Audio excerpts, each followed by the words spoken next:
ప్రసంగం చేయను కానీ ఈ కొత్త చట్టం గౌరవ మంత్రి గారు 14 నెలలుగా శ్రమపడి తెలంగాణ రైతాంగం ఎదుర్కొంటున్న సమస్యల పరిష్కారానికి ఈ చట్టం వచ్చింది. ఈ చట్టం వస్తే మన జీవితం ఏ మారబోతుందో చెప్పే ప్రయత్నం మాత్రమే చేస్తాం. చాలా వేదికలలో గౌరవ రెవెన్యూ మంత్రి గారు చెప్తూ వస్తున్నారు, మేము ఒక గొప్ప చట్టం తయారు చేస్తున్నాము, ఈ చట్టం దేశానికి ఆదర్శంగా నిలుస్తుంది, తెలంగాణ రైతాంగం ఎదుర్కొంటున్న ప్రతి సమస్యకి ఈ చట్టం పరిష్కారం చూపుతుంది. ఆ చట్టం తేవటమే కాదు, అందరి భాగస్వామ్యంతో చట్టం రావాలి. ఈ చట్టం అమలు చేయడానికి కావాల్సిన ఏర్పాట్లన్నీ చేసిన తర్వాతే రావాలనే ఉద్దేశంతో 14 నెలల కాలం గడిచినా సరే ఇప్పుడు దేశం ఒక గర్వించదగ్గ చట్టం తీసుకొచ్చిన గౌరవ రెవెన్యూ మంత్రి గారికి ఒక్కసారి మనం అందరం కరతాళంతో చప్పట్లు కొట్టి ధన్యవాదాలు తెలుపుకోవాలి. తెలంగాణ రైతాంగం తరఫున గౌరవ ముఖ్యమంత్రి గారు ఈ ప్రాంతం బిడ్డ, మొదటి రోజు నుంచి అధికారం రాకముందు నుంచి కూడా తెలంగాణలో కీలకమైన సమస్య ఏది ఉంటే భూమి సమస్య ఉంది. ధరణి రైతాంగానికి కొత్త చిక్కులు సృష్టించింది. ఉన్న సమస్యల పరిష్కారానికి ఒక కొత్త సిస్టమ్ పెడితే కొన్ని లక్షల కొత్త సమస్యలు సృష్టించబడ్డాయి. రైతులు కోట్లకు వెళ్లాల్సిన పరిస్థితి, భూములు కోల్పోవాల్సిన పరిస్థితి ఉందని చెప్పి నేను అధికారానికి రాగానే ధరణిని బంగాళాఖాతంలో వేస్తాన్నాడు, ధరణి సంస్కరిస్తాన్నారు. వారి మాట నిలబెట్టుకుంటూ ఈ రోజున ధరణి స్థానంలో ఒక కొత్త భూభారతి పోర్టల్ కొత్త చట్టం వస్తుంది. కాబట్టి మరొక్కసారి మీరందరూ గట్టిగా కరతాళంతో మన గౌరవ ముఖ్యమంత్రి గారికి ధన్యవాదాలు తెలుపుతున్నాం. ఇప్పుడు ఏమవుతుంది, ఈ చట్టం వస్తే 3 ముక్కలు చెప్పే ప్రయత్నం చేస్తా. ఈ రోజున మనం అందరం కూడా భూమి ఉండి కూడా ధరణికి ఎక్కలేదనో, ధరణికి ఎక్కింది కానీ అలా సర్వే నెంబర్ మిస్ అయింది, ఎక్కడ ఉంటే అరెకరం ఎక్కించారు, పట్టా భూమి ప్రభుత్వ భూమి అని రాశారు, ఇట్లా రకరకాల సమస్యలతోటి ఇబ్బంది పడుతూ ఉంటే 33 రకాల మోడల్స్ ధరణిలో ఉన్నాయి. మనం కంప్యూటర్ సెంటర్కి పోవాలి, దరఖాస్తు పెట్టాలి, 1000 రూపాయలు ఫీజు కట్టాలి. ఆ దరఖాస్తు గౌరవ మంత్రి గారు ఛార్జ్ తీసుకునేంత వరకు కూడా జిల్లా కలెక్టర్లకి, సిసిఎల్ గారికి మాత్రమే అధికారం ఉండేది. వారు ఛార్జ్ తీసుకున్న వెంటనే మొట్టమొదటి ఉపశమనం ఏం చేశారంటే, ఇవన్నీ జిల్లాకు రాష్ట్ర స్థాయికి రావాల్సిన పని లేదు, కొన్ని సమస్యలు తహసీల్దార్లు, కొన్ని ఆర్డీఓలు, కొన్ని అడిషనల్ కలెక్టర్లు సమస్యలు పరిష్కారం చేయవచ్చని వెసులుబాటు ఇస్తే ఈ మధ్యకాలంలో దాదాపుగా 2 లక్షలకు పైగా, దాదాపు 3 లక్షల పైగా సమస్యలు పరిష్కారం అయినాయి. అయినా కానీ ఇంకా అడ్డంకి ఎక్కడ ఉంటుందంటే, ఏ చట్టం అయితే ధరణిని తీసుకొచ్చిందో ఆ చట్టంలో చాలా లోపాలు ఉన్నాయి. ప్రభుత్వం రాసే రికార్డుల్లో తప్పులుంటే రైతాంగాన్ని కోర్టుకు వెళ్ళమంటుంది ఆ చట్టం. నా పేరు సునీల్ బదులు అనిల్ పడినా నేను కోర్టుకు వెళ్ళాలి, నాకు ఎకరా పొలంలో గుంట తగ్గినా కోర్టుకు వెళ్ళాలి, నా సర్వే నెంబర్ మిస్ అయినా కోర్టుకు వెళ్ళాలి, నా హక్కుల నిర్ధారణకి కోర్టుకు వెళ్ళాలి. కానీ నాకు హక్కు ఉంది, మీరు రికార్డులో తప్పు రాస్తే నేనెందుకు కోర్టుకు వెళ్ళాలనేది ఇంతకాలంగా తెలంగాణ రైతాంగం అడుగుతున్న ప్రశ్న. దానికి ఇప్పుడు ఈ చట్టం పరిష్కారం చూపుతుంది. భూభారతి చట్టంలోని సెక్షన్ 4 సబ్సెక్షన్ 5, సెక్షన్ 4 సబ్సెక్షన్ 6 ప్రకారం ఈ 2 సెక్షన్లు మీరు అందరూ రాసుకోవాలి, గుర్తుపెట్టుకోవాలి. ఎందుకంటే మామూలుగా అడిగితే సమాధానాలు రావు. సెక్షన్ అడిగితే అవతలోడు సమాధానం చెప్తాడు.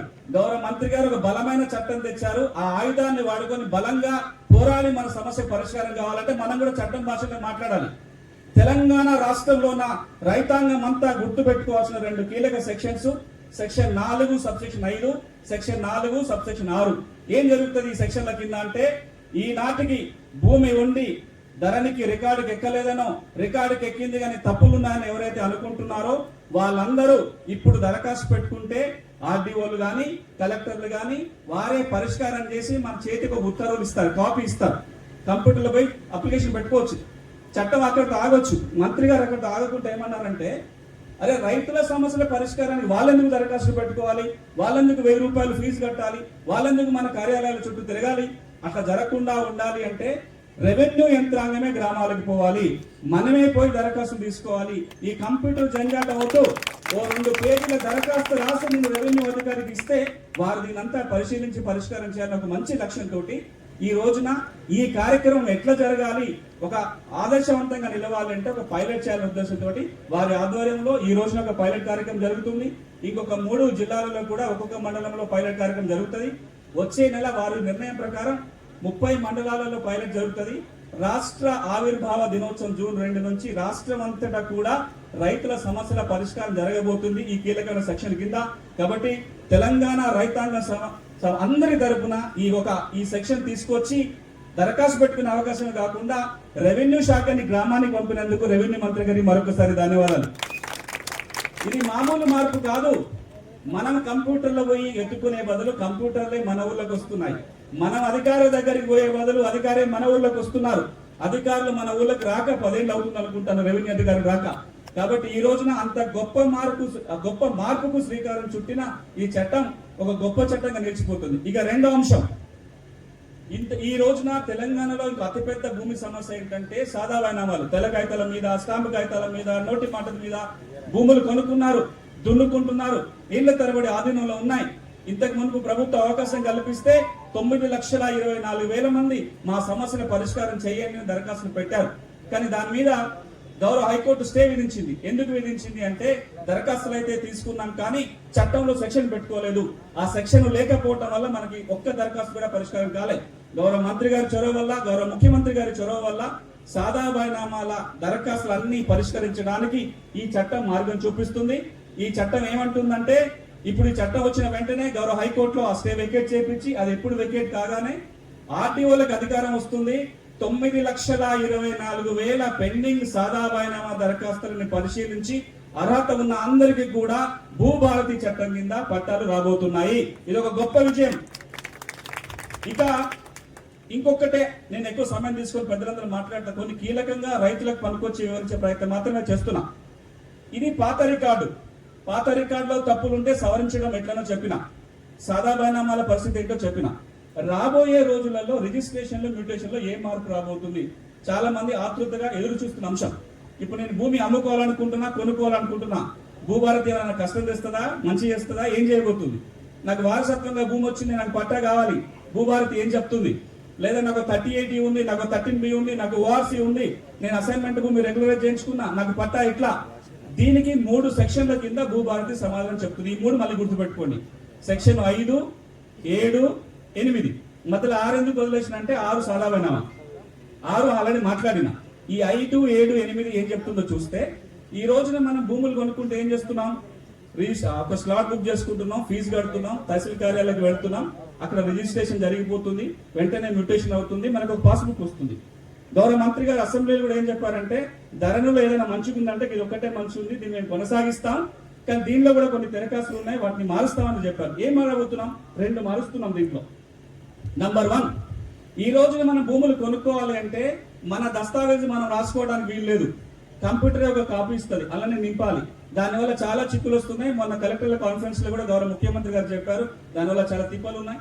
మన డాక్యుమెంట్ మనం రాసుకునేటట్టు ఉండాలి, దాంట్లో టైటిల్ చరిత్ర అంతా రాసుకునే వెసులుబాటు ఉండాలి. ఈ చట్టం మన దస్తావేజుని మనమే రాసుకునే హక్కు కల్పిస్తుంది. మన దస్తావేజు రాసుకొని తహసీల్ ఆఫీస్కి పోవచ్చు, అదే రిజిస్ట్రేషన్ అవుతుంది. ఇక రెండోది, ఒక విప్లవాత్మకమైన మార్పుకి ఈ భూభారతి చట్టం అంకురాత్మ ఏం చేస్తుందంటే, మనం ఇప్పుడు ఇళ్ల ప్లాట్లు కొనుక్కోవడానికి పోయినప్పుడు దస్తావేజుకి వెనకాల పటం ఉంటుంది, మనం రఫ్ మ్యాప్ తయారు చేసుకొని దిక్కులు రాసుకుంటాం. మరి వ్యవసాయ భూములకు ఎందుకు ఉండొద్దు? అది ఉంటే ఏం భూమి కొంటున్నామో తెలుస్తుంది కదా.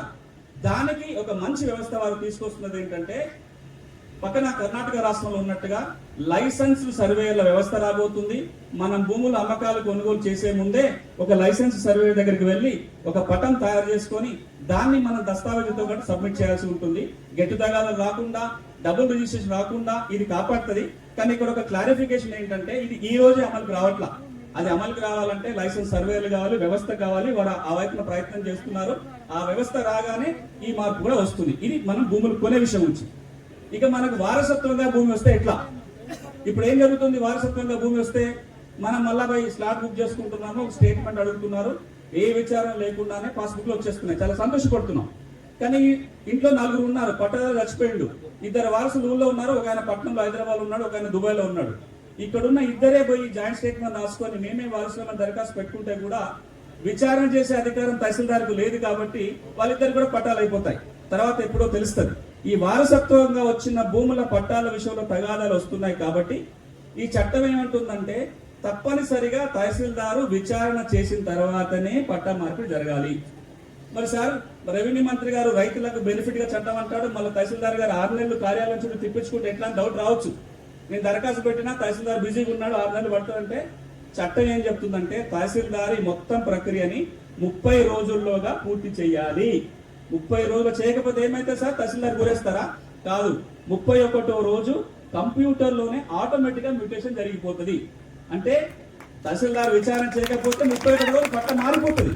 ఆ తర్వాత మంత్రి గారు అడుగుతారు, ఎందుకు పలానా మండలంలో దీన్ని ఎందుకు ఆటోమేటేషన్ జరుగుతుందని అడిగితే సిస్టమ్ సెట్ కావడానికి అవకాశం ఉంటుంది. ఇది మన వారసత్వ భూములకు సంబంధించి. ఇక చివరిగా మూడవది, ఒకవేళ ఇతర రకంగా మనకు పాస్బుక్లు వచ్చినాయి, పట్టాలు వచ్చినాయి, నాకు 30/80 తెచ్చుకున్న పీటీ కింద, ఇనాం భూములకు వాసి వచ్చింది, లేదా లావణి పట్టా తెచ్చుకున్నా, లేదా లావణి భూములను పేదోడు కొనుక్కుంటే రెగ్యులర్ చేసే అధికారం జిల్లా కలెక్టర్కు ఉంది, ఆర్డర్ వచ్చింది. ఇవేవి ఇప్పుడు ధరణికి ఎక్కట్లేదు. ఎందుకు అంటే మార్గం లేదు. ఇప్పుడు సెక్షన్ 8 ఏం చెప్తుందంటే, మనకి ఎట్లా భూమి వచ్చినా, ఒక కోర్టు ఆర్డరే కాదు, ఏ విధంగా భూమి మీద మనకు హక్కు వచ్చినా, అది వారసత్వం కావచ్చు, కొనుగోలు కావచ్చు, అవి రెండు మాట్లాడుకున్నాం.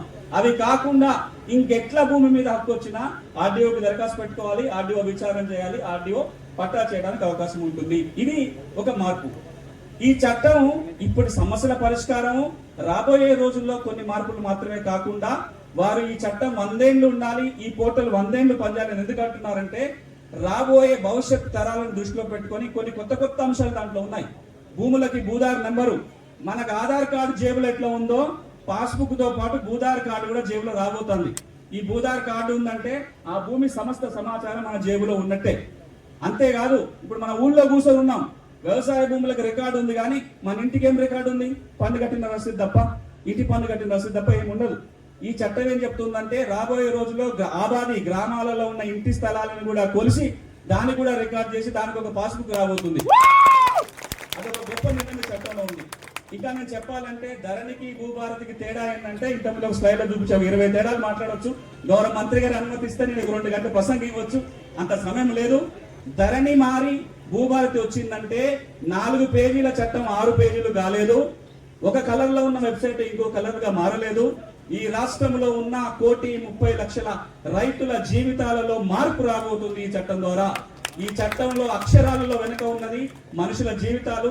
మనుషుల జీవితాలలో మంచి మార్పు తెచ్చే లక్ష్యంతో ఈ చట్టం తెచ్చినందుకు, ఈ చట్టంలో రాసే విషయంలో ఈ వ్యవస్థలో పాల్గొనే ఒక అమోఘ అవకాశం ఇచ్చిన గౌరవ రెవెన్యూ మంత్రి గారికి, గౌరవ ముఖ్యమంత్రి గారికి, వేదికలో ఉన్న పెద్దలందరికీ కూడా మరొకసారి మనపూర్వకంగా నమస్కారాలు తెలియజేసుకుంటూ, ఆగస్టు 15 జెండా పండుగ రాబోతుంది. ఆగస్టు 15 నాటికి రైతుల భూ సమస్యలన్నీ తీరి సగౌరవంగా తెలంగాణ జెండా, జాతీయ జెండా ప్రతి రైతు ఇంటి మీద ఎగరాలని కోరుకుంటూ, థ్యాంక్ యూ వెరీ మచ్.